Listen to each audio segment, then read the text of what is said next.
Salut et bienvenue sur mon fabuleux Pouvoir TV. Aujourd'hui, j'avais envie de te parler relations amoureuses parce que le domaine déjà des relations humaines, c'est un domaine qui me passionne déjà de base, mais alors la relation amoureuse, c'est encore plus particulier.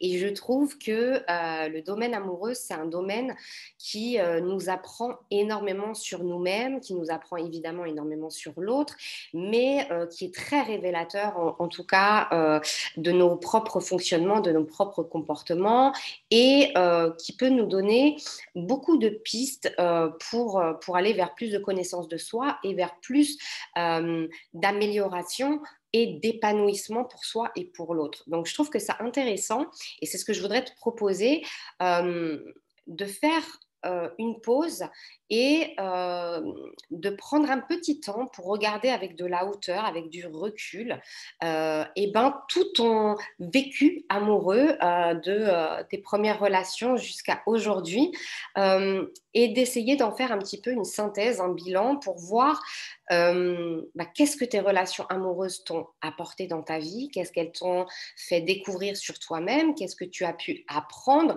sur les autres, comment toi-même tu as fonctionné et évolué avec l'autre.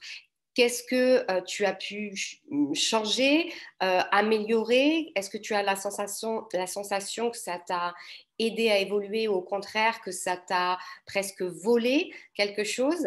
En tout cas, je trouve que c'est important de se poser des questions et de regarder avec honnêteté euh, notre propre comportement dans la relation avec l'autre, et aussi qu'est-ce qu'on a accepté, qu'est-ce qu'on a refusé, qu'est-ce qu'on a laissé faire ou pas, et d'en arriver à la fin de cette synthèse à pouvoir se dire, bon, bah alors avec toute cette mine d'informations que j'ai, avec ce recul que j'ai pris, est-ce que ça m'aide à savoir ce que je veux aujourd'hui, ce dont j'ai besoin, ce que je voudrais trouver ou non dans une relation amoureuse aujourd'hui? Et ça, je trouve que c'est intéressant de le faire qu'on soit célibataire ou déjà en couple, parce que ça permet de faire ressortir certains éléments qui sont peut-être nécessaires de retravailler pour aller vers plus d'épanouissement, et en tout cas vers une relation amoureuse, qu'elle soit existante ou future,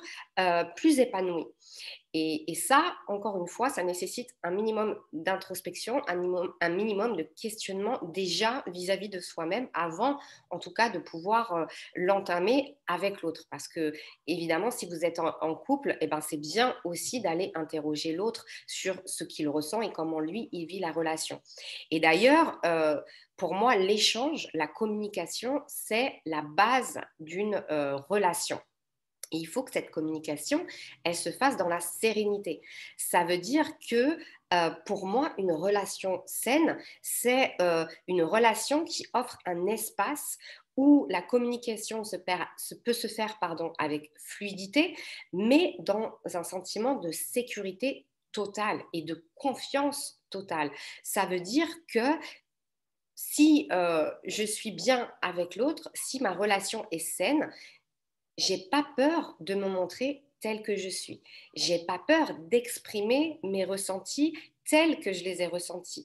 J'ai pas peur de la réaction de l'autre si je lui dis ce que je ressens. Tu vois ce que je veux dire? Donc déjà là, ce sont des indicateurs pour savoir si aujourd'hui la manière dont tu vis tes relations, c'est une manière qui est plutôt à tendance saine ou une manière qui est un peu toxique, ou en tout cas pas suffisamment en confiance. Et effectivement, à partir du moment où tu appréhendes euh, ce que tu vas dire, ce que tu vas faire par rapport à la réaction de l'autre suite à ça, effectivement, ça veut déjà dire qu'il y a un manque de, de sérénité, il y a un manque de sécurité. Et l'autre, il est censé te compléter. Il est censé t'offrir cet espace de sécurité comme toi, tu es censé le lui offrir. Donc, c'est vraiment pour moi euh, le premier point à aller regarder. Si les échanges dans la communication, ils ont tendance à se faire plus souvent dans la violence verbale, dans l'agressivité, et alors encore pire s'il y a une violence physique qui l'accompagne, euh, pour moi, il faut vraiment se poser des questions. Après, je ne veux pas être alarmiste et dire que dès lors qu'il y a des embrouilles ou des disputes, ça veut dire que la relation est achetée et qu'elle n'est pas saine. Non, mais il faut être en mesure de pouvoir l'observer, de pouvoir en prendre conscience pour pouvoir après réaliser s'il est possible, j'allais dire, de régulariser la situation ou pas, ou si c'est impossible. Et ça, pour moi, c'est vraiment dans la manière dont on va se sentir au sein de la relation. Si je ne suis pas pleinement moi-même, si je veux pas froisser l'autre quand je parle, si je vais m'empêcher d'exprimer ce que je pense parce que j'ai peur du regard et du jugement de mon compagnon ou de ma compagne vis-à-vis de moi, il y a des questions pour moi à se poser. On est censé être en sécurité et en confiance. Effectivement, on peut ne pas avoir cette situation parce que déjà, on manque de confiance vis-à-vis de soi. Donc, ça peut être aussi un indicateur qu'on a besoin de travailler là-dessus déjà soi-même. Mais en tout cas, je trouve que prendre du recul pour observer la manière dont on a évolué dans nos relations du passé et la manière dont on évolue aujourd'hui, ça donne de grosses informations sur la manière aussi dont on se situe soi-même vis-à-vis de soi. Parce que souvent, on peut voir dans nos comportements au travers de nos relations amoureuses, là où le bas blesse chez nous. Et l'erreur qu'on fait, c'est qu'on a souvent tendance à ne regarder que l'autre et à dire, bah voilà, dans cette relation ou dans ma relation, l'autre fait ceci, l'autre dit ceci. On regarde toujours l'autre, qu'est-ce qu'il fait, qu'est-ce qu'il dit, qu'est-ce qui ne va pas, mais on a tendance quand même à un petit peu oublier aussi soi-même de se regarder dans le miroir et d'observer nous-mêmes nos propres comportements.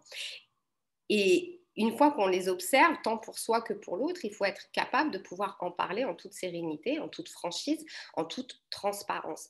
Et dès lors qu'on a peur de faire ça, pour moi, il y a quelque chose à travailler.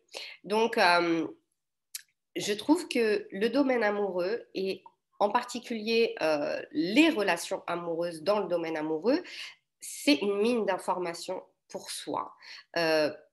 Pour apprendre sur soi et pour savoir ce sur quoi nous devons travailler, ce que nous voulons ou non, et ce dont nous avons besoin, surtout ou non, dans nos vies, et de pouvoir ensuite effectuer les changements nécessaires pour aller vers cette direction, toujours dans le but de s'épanouir le plus possible, parce que ça reste le but de la vie. Et souvent, on ne fait pas cette démarche parce que les sentiments amoureux que l'on ressent vont prendre le dessus sur le reste. Et que donc, même si on est capable de prendre conscience qu'il y a ceci, cela qui ne va pas, si on est dans l'impression d'aimer l'autre sincèrement, on se dit que cela suffit et que le reste n'est pas grave. Moi, je ne suis pas tout à fait d'accord avec ça parce que souvent, même dans nos sentiments amoureux, il peut y avoir de la dépendance, par exemple.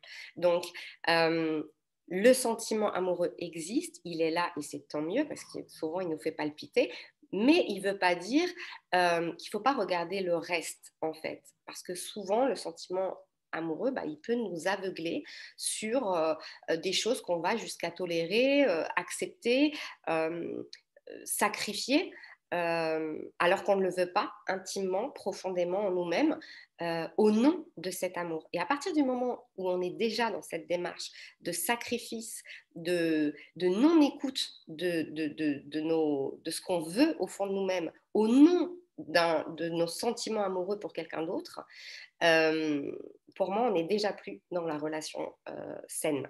Et on est soit dans la dépendance affective, soit dans une relation à tendance toxique. Donc, j'avais envie d'introduire ce sujet. J'en parlerai certainement de manière plus précise, plus détaillée, thématique par la suite. Mais voilà, c'était mon envie du jour. Donc, comme je le fais à chaque fois, je m'écoute et je démarre une vidéo. on va prendre ça comme une introduction et on élaborera la suite plus en profondeur plus tard. J'espère que ce contenu t'a plu. N'hésite pas à liker si c'est le cas, à partager, à t'abonner si ce n'est pas encore fait. Et je te dis à très bientôt pour une prochaine vidéo. Ciao, ciao.